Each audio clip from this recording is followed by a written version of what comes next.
Welcome in, and thanks so much for joining me. So, in this episode, I'm going to talk about some perspectives and what to do when meditation is essentially showing us parts of our mind and emotions that we'd rather not see. So, in particular, this is very common for people who are newer to meditation, and I would say it's common to people who've been meditating a really long time.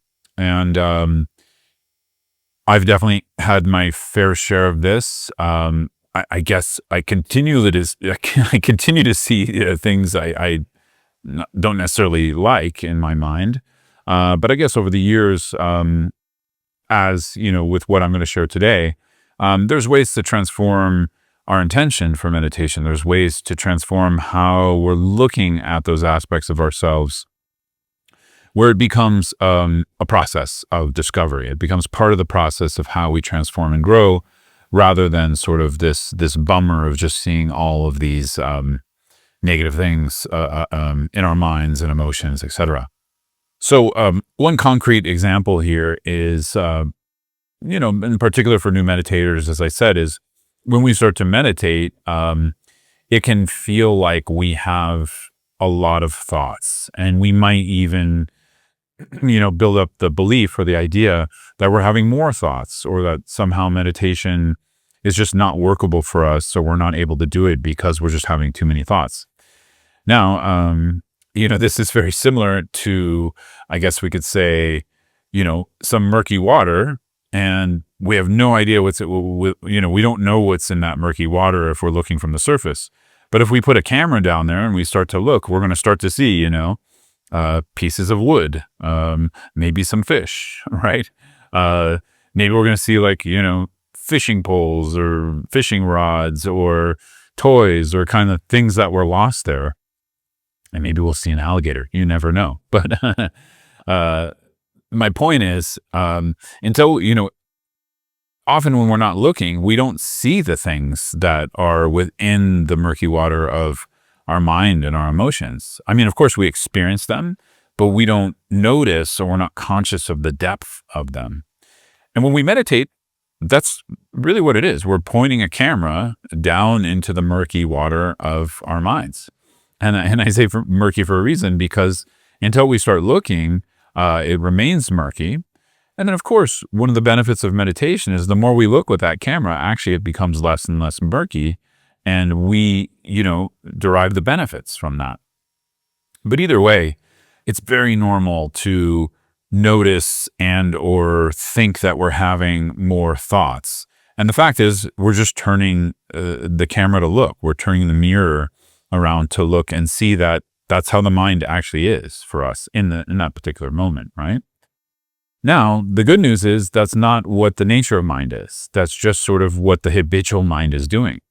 So in meditation, what's happening is at some point, hopefully as soon as possible, we need to turn the mind, the awareness or mindfulness to look at the habitual patterns of mind, because through looking at the habitual patterns, we start to find a way to remedy those, to transform those. And of course, generally in most Buddhist paths, we grow some learning or understanding of how to remedy those. But I do believe if we look, and we look with the right intention, some growth, some transformation can happen.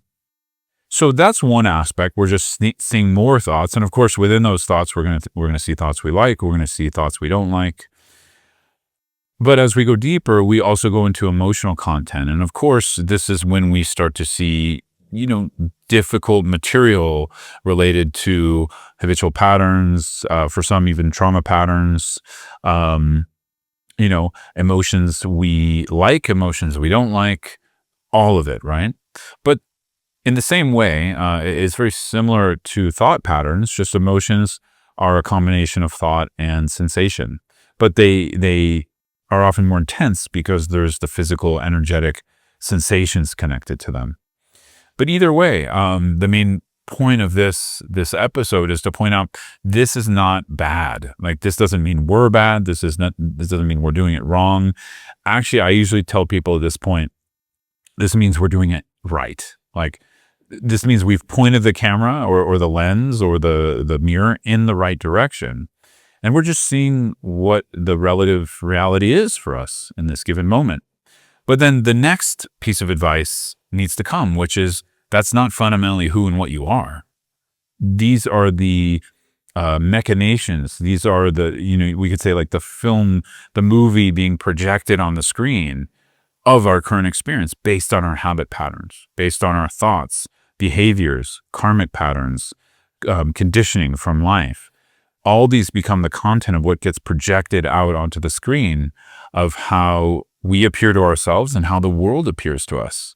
And I think this is good news, because from there, we can actually start to recognize in meditation that there is some kind of a projector and projection happening, and then that it's workable, it's malleable. We can change that. Even though in the beginning, when we start to see difficult material, difficult emotions, thoughts, etc., it can be overwhelming, and I'm going to speak to that in a moment.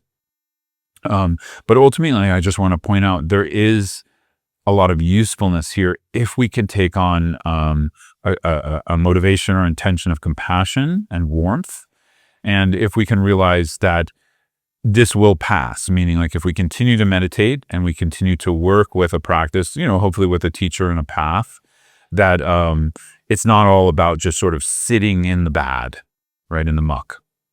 And that kind of leads me to the next part, which is, what do we do if we're overwhelmed? So first of all, before we meditate, it's really important to generate an intention based on love and compassion of why we're doing it in the first place. Because if we just sit down and there's no sort of conscious intention, unconscious intentions are going to take over.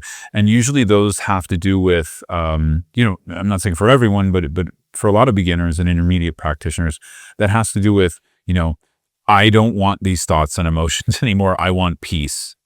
But actually, peace doesn't come from getting rid of the thoughts and emotions. As I started to point out, peace comes from knowing their nature, right?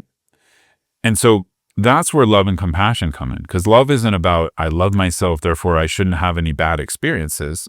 Love is about love towards those bad experiences, right? Love towards, warmth towards, care towards what's happening in and around us.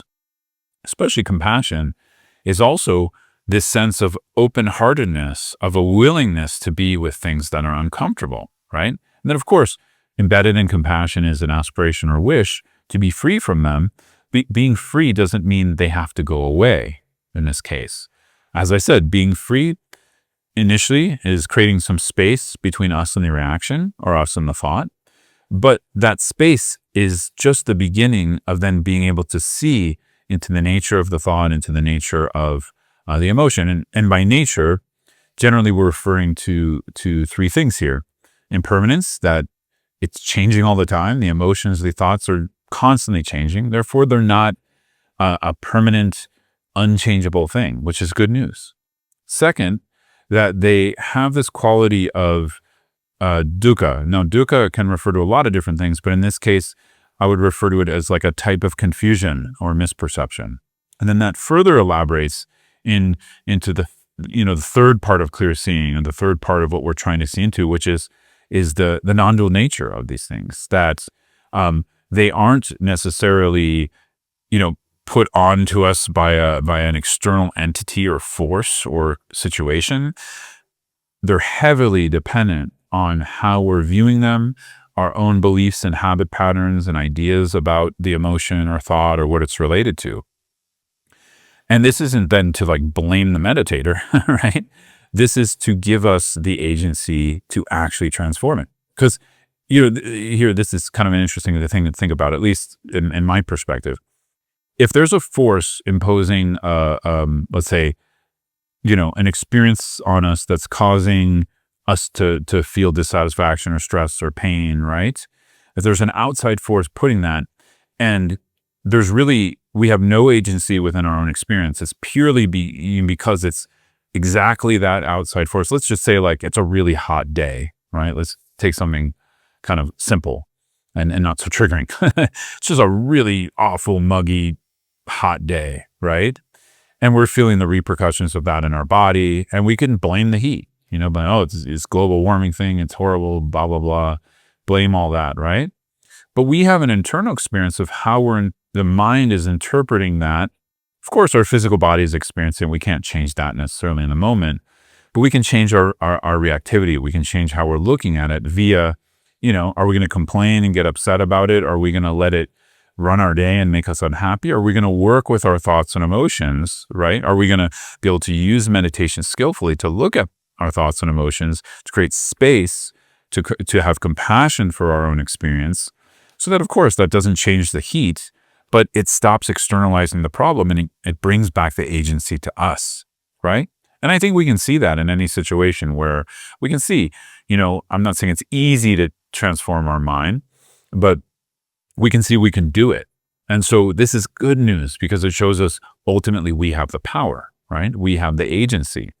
And from a Buddhist perspective, that is quite infinite, right? Like, I'm not going to say like, in this case, transcending the physics of something, but some yogis can do that, right? They can transcend the physics of cold and heat.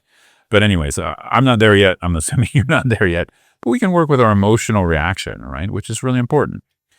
So I think this is where the freedom lies. And often when we're confronted with difficult material, I feel like this is where our agency comes in, and then our meditation becomes much more powerful and much more effective. And also, I don't know how you say it, it sort of gets out of that dynamic of, okay, I just want peace, which is basically, okay, I want peace, so let's get rid of everything that's not peace, instead of, oh, how am I looking at, how am I reacting to, how am I thinking of, what am I believing about this particular situation or internal experience?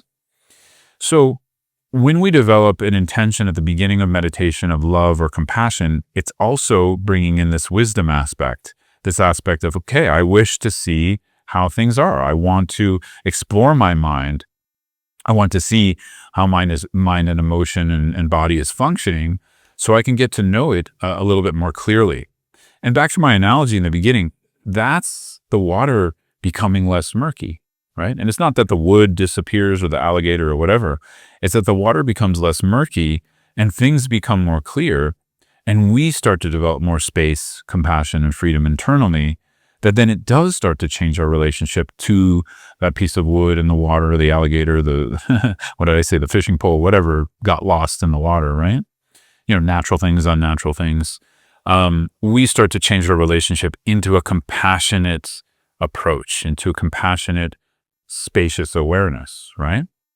So I think I'll leave it there, but I just wanted to, just to recap, kind of say these few, a couple things here.